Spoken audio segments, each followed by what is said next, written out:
सन्माननीय सदस्य अमोलजी खताळ. धन्यवाद. 25-26च्या पुरवणी मागण्यांवर बोलण्यासाठी मी इथं उभा आहे. शालेय शिक्षण व क्रीडा विभाग, बाब क्रमांक 40, पृष्ठ क्रमांक 28. अध्यक्ष महोदय, माझ्या संगमनेर मतदारसंघामध्ये जिल्हा परिषद असेल त्या शाळांची इमारतींची अतिशय दुरावस्था आहे. मूलभूत सुविधांचा अभाव, वीज, पाणी, स्वच्छतागृह याच्या मोठ्या प्रमाणावर समस्या तिथं आहेत. बऱ्याचशा शाळेमध्ये शाळेला आपल्या वीज बिल न भरल्यामुळं वीज कनेक्शन कट केलं जातं. तर आपल्या माध्यमातून माझी सरकारला विनंती राहील का यापुढे जिल्हा परिषदेच्या शाळांवरती सोलरची यंत्रणा कार्यान्वित करावी. तसेच बऱ्याचशा ज्या शाळा आहेत या शाळांची पावसाळ्यामध्ये गळतात. तसेच काही निकृष्ट कामं झाल्यामुळं एक सावंतवाडीची शाळा आहे, तर तिथं मी स्वतः पाहणी केली होती.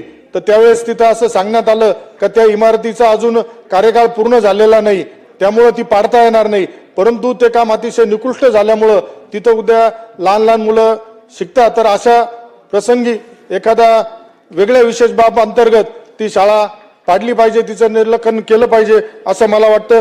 ग्रामीण भागामध्ये दर्जेदार शिक्षण मिळालं पाहिजे, त्यासाठी निश्चितच आपलं शासन प्रयत्न करतंय. परंतु एक खंतव्य आहे का बऱ्याचशा शिक्षकांना निवडणुका आल्यानंतर काही संस्था चालक आहेत. माझ्या संगमनेर मतदारसंघामध्ये तशीच परिस्थिती आहे. बिचारे शिक्षक लोक विठीला धरले जातात. त्यांना निवडणुका आल्यानंतर पूर्ण वेळ तिथं कामाला जुंपलं जातं. शिक्षण मंत्री महोदय, माझी आपल्याला विनंती राहील का ज्या पद्धतीने काही संस्था चालक शिक्षकांना विठीच धरतात तर त्या संस्थेवरती आपण कारवाई केली पाहिजे. शिक्षकांना प्रचारासाठी दिवस रात्र सोडून इकडे विद्यार्थ्यांना वाऱ्यावर सोडलं जातं. लहान लहान मुलांना सुद्धा तिथं आता समजायला लागलंय का आज जर आपले 2 दिवस शिक्षक आले नाही तर तेच समजून घेता का आता निश्चित कुठली तरी निवडणूक लागली आणि कुठेतरी ते प्रचारला गेले आहेत. अध्यक्ष महोदय, महाराष्ट्र राज्यातील काही इंग्रजी माध्यमांच्या शाळेमध्ये फी न भरल्यामुळे पालकांकडून विविध प्रकारचे दंड आकारण्याचा प्रकार सध्या सर्रास सुरू झाला आहे. त्यामुळे लहान मुलांना शाळेत बसून दिलं जात नाही, स्कूल बस मधून उतरून दिलं जातं. तर अशा शाळांवर सुद्धा कारवाई होणं अपेक्षित आहे.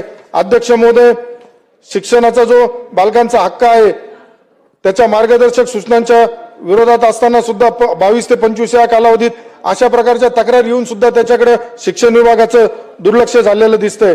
अध्यक्ष महोदय, विद्यार्थ्यांचं मानसिक खच्चीकरण करणाऱ्या शाळांविरुद्ध दंडात्मक कारवाई, मान्यता रद्द किंवा आर्थिक दंड आकारण्याची तरतूद शासनाच्या नियमावलीत करण्यात येणं गरजेचं आहे. विद्यार्थ्यांचे शैक्षणिक हक्क व मानसिक आरोग्य अबाधित राहावे यासाठी फी वसुली प्रक्रियेबाबत राज्यस्तरीय स्पष्ट मार्गदर्शक तत्वे जारी करण्याची शासनामार्फत होणं गरजेचं आहे. अध्यक्ष महोदय, माझ्या संगमनेर मतदारसंघातील तालुक्यातील युवकांच्या भवितव्याशी संबंधित महत्वाच्या विषयाकडे सभागृहाचं लक्ष वेधतोय. ग्रामीण भागातील युवकांमध्ये प्रचंड क्षमता, ऊर्जा आणि क्रीडा गुण आहे, परंतु योग्य मार्गदर्शन, प्रशिक्षण, पायाभूत सुविधा नसल्यामुळे त्यांना पुढे येण्याची संधी मिळत नाही. अध्यक्ष महोदय, संगमनेर तालुक्यात अनेक गावांमध्ये खेळाची मैदानं नाहीत. उपलब्ध मैदान अतिक्रमणामुळे देखभाल अभावी वापरण्यायोग्य राहिलेली नाहीत. क्रीडा संकुले, व्यायामशाळा, धावपट्टी, इंडोर हॉल याचा अभाव असल्याने युवकांना शहराकडे जावं लागतं. अध्यक्ष महोदय, ग्रामीण खेळाडूंना जिल्हा स्तरावरील स्पर्धेत पोहोचण्यासाठीची आर्थिक व प्रशासकीय अडचणींना सामना करावा लागतो. शासनाच्या योजनांचा लाभ तालुक्यातील युवकांपर्यंत प्रभावीपणे पोहोचत नाही ही वस्तुस्थिती आहे. अध्यक्ष महोदय, माझ्या संगमनेर मतदारसंघातील भाग्यश्री नवले नावाची एक खेळाडू आहे, परंतु दुर्दैवाने तिला आपल्या महाराष्ट्रामध्ये संधी न मिळाल्यामुळं तिला गुजरात सारख्या राज्याकडे जाऊन आपल्या प्रतिनिधित्व करावं लागलं. अध्यक्ष महोदय, युवक कल्याणाच्या दृष्टीने युवक मंडळींना निधी अपुरा मिळतो, प्रशिक्षण शिबिरे कमी प्रमाणात होतात, तसेच स्वयंरोजगार व कौशल्य विकास कार्यक्रमाची माहिती ग्रामीण युवकांपर्यंत पोहोचत नाही. त्यामुळे बेरोजगारी, स्थलांतर आणि सामाजिक अरे 2 मिनिटं आहे मित्रांनो, अरे सभागृहामध्ये एक सदस्य बोलत असताना थोडं शांतता तर धरा.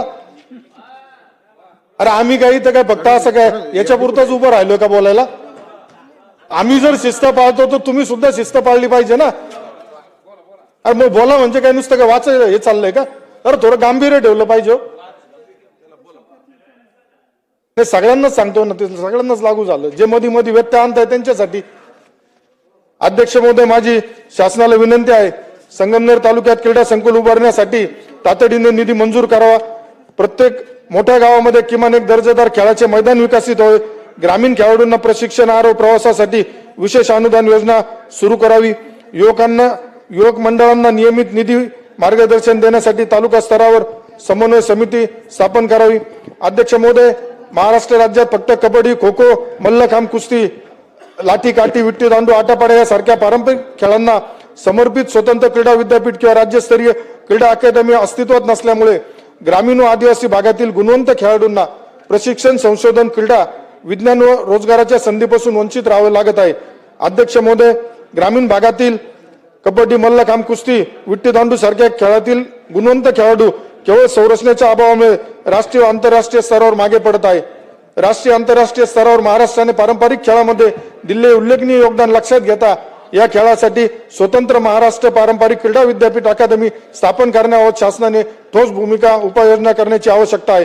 अध्यक्ष महोदय, क्रीडा धोरण, युवक धोरण, सांस्कृतिक वारसा जतन या दृष्टी पारंपरिक खेळासाठी स्वतंत्र क्रीडा विद्यापीठ अकादमी स्थापन करून प्रशिक्षण, संशोधन, रोजगार निर्मिती व आंतरराष्ट्रीय प्रतिनिधित्वाची संरचना उभारण्याची आवश्यकता. त्यासाठी जागा निश्चिती, निधी मंजूर व कालमर्यादित कृती आराखडा जाहीर करण्याची मी आपल्या मार्फत शासनाला विनंती करत आहे. अध्यक्ष महोदय, पाणी पुरवठा व स्वच्छता विभाग भाग क्रमांक 178, पान क्रमांक 140. अध्यक्ष महोदय, माझ्या संगमनेर मतदारसंघातील तसेच तालुक्यातील नागरिकांच्या जीवनाशी थेट संबंधित असलेला महत्वाचा विषय हा सभागृहाच्या निदर्शनास आणून देतो. पाणी पुरवठा व स्वच्छतेच्या गंभीर समस्या.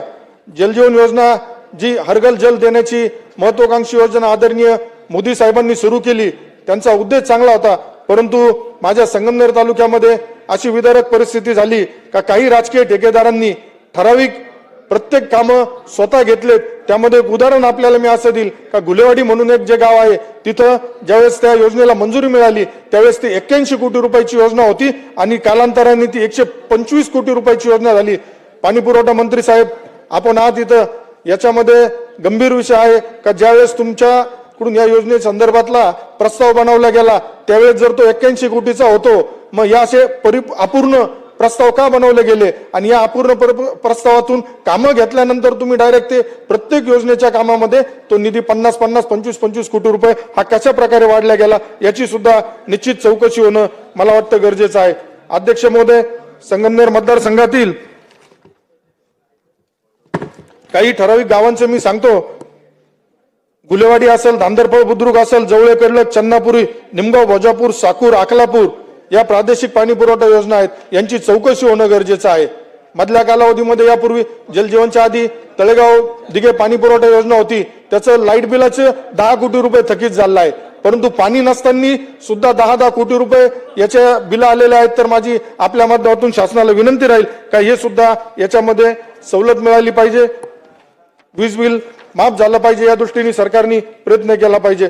तसेच माझ्या मतदारसंघातील ज्या जलजीवनच्या योजना आहेत त्याचे प्रलंबित ज्या आहेत त्या तत्काळ सुरू होणं गरजेचं आहे. बंद पडलेल्या योजनांची तांत्रिक तपासणी करून त्या दुरुस्त होणं गरजेचं आहे.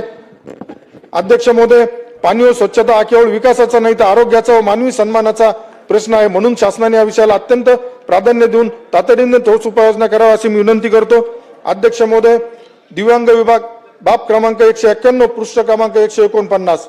आज आपल्या सरकारच्या माध्यमातून संजय गांधी निराधार योजनेसारख्या योजना राबवताना दिव्यांग बांधवांना 1500 रुपयाचे 2500 रुपये केले गेले, त्याबद्दल मी शासनाचा आभारी आहे.